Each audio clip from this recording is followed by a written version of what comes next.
guys, today is Sunday, June 27th, and I'm leaving to go back to London on July 8th, which is really soon. It's about a week and a half and I'm pretty nervous. I know it's pretty normal to be nervous when you're moving away from your family and going to university when you turn 18. But you know, normally if you move out or you go to university, your parents will often come with you to help you move in and help you get settled, and also you can go back and visit your parents whenever you want. Yeah, that's not the case right now because of COVID.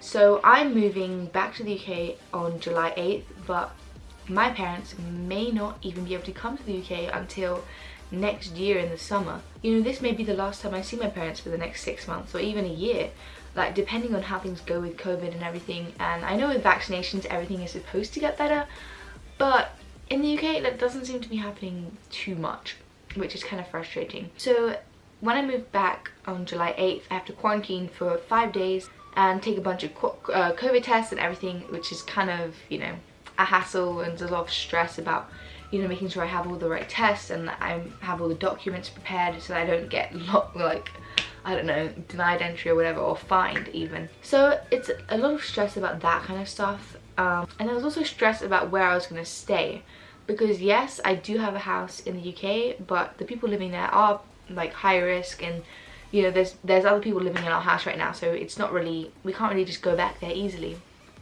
And some of the other places I was planning to stay, like family, friends, and friends of my parents, yeah, that didn't really work out there. Some of the people that we asked are like high risk for COVID, and they didn't really want me to stay there because, you know, I'm young and I'm going to be going out and blah blah blah.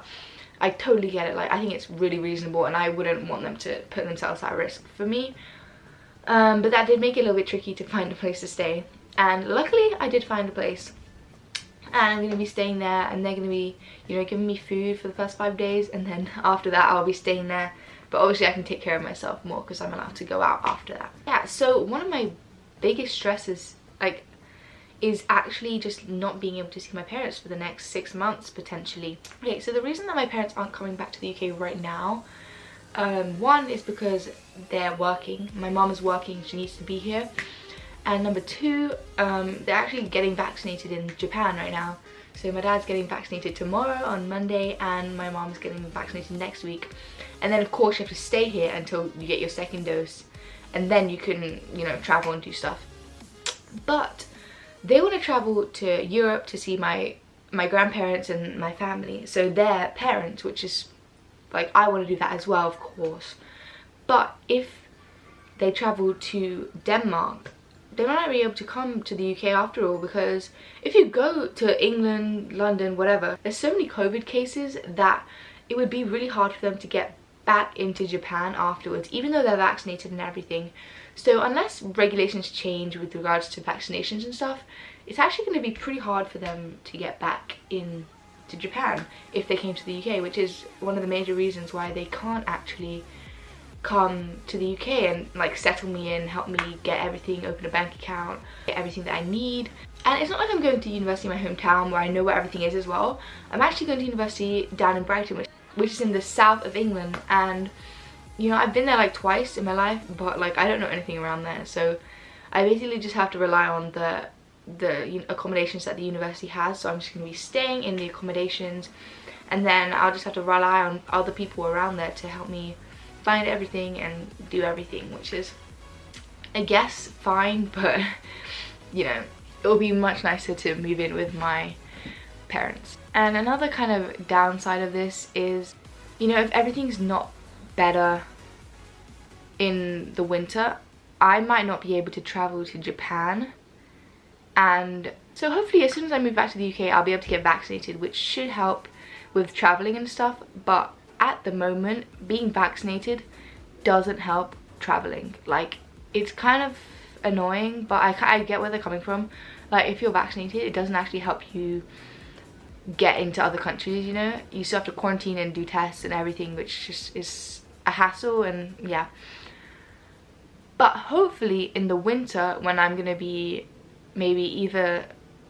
traveling to Denmark to see my grandparents and also meeting my parents there, hopefully, fingers crossed, that I'll be able to travel easily without having to quarantine. Because if I have to quarantine, then it just makes everything so much harder, because you know, my winter break isn't that long. It's probably like 2 or 3 weeks. So if I have to quarantine 2 weeks both ways, that's gonna make 4 weeks, and that's like more than my break. So I don't know, it's a tricky situation to be in, and I'm grateful that I have a lot of friends and family friends that are able to help me out over in the UK. But it would still be nice to be able to have my parents settle me in and be able to see my grandparents as well, because I haven't seen them in 2 years. I haven't seen them since 2019 in the summer, so around this time 2 years ago, which is a very long time not to see your grandparents. And my grandma only just recently got a phone, so now she can actually video call us, but for the past 2 years she hasn't been able to video call us, so I literally haven't seen her face in like 2 years. Then a few months ago she actually got a phone, so we were able to call her more easily now.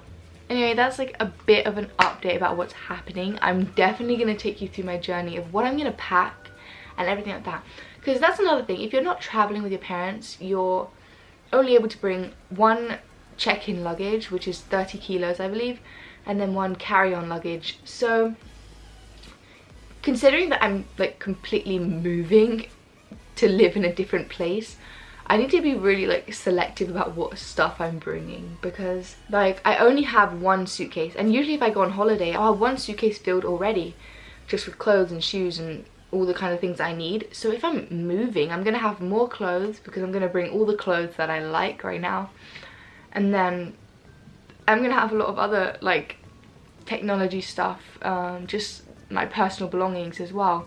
I'm gonna have to take the biggest suitcase that I can and just like, I don't know, be really selective about it. I'm actually selling a bunch of things here in Japan before I leave, so that I don't have to bring it, and also if I really want it again, I can buy it again in the UK and just, you know, use the money that I got from selling it to buy another one. Like, there's a few things I'm doing that for, like my guitar I'm gonna be selling, a lot of my clothes I'm gonna be selling. I actually have 2 old laptops. One of them's my mom's, one of them's mine, and they're old and we don't use them at all, but they're still fairly functional, and I'm trying to sell them right now in Japan. I was planning on bringing them back with me to the UK, because that's where I bought them, and then selling them there, but that's actually gonna be a little bit of a hassle as well, because obviously they weigh something and like they take up space and blah blah blah blah.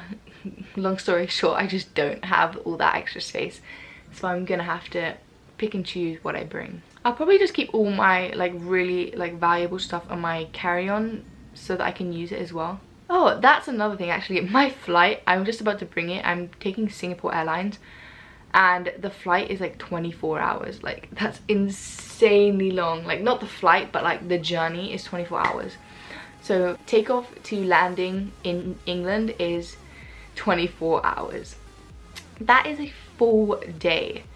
The first flight is to Singapore, and then there's a 4-hour stopover in Singapore, and then another flight from Singapore to London. Crazy journey, especially because I'm going to be spending it all by myself. I'm probably not going to talk to anyone.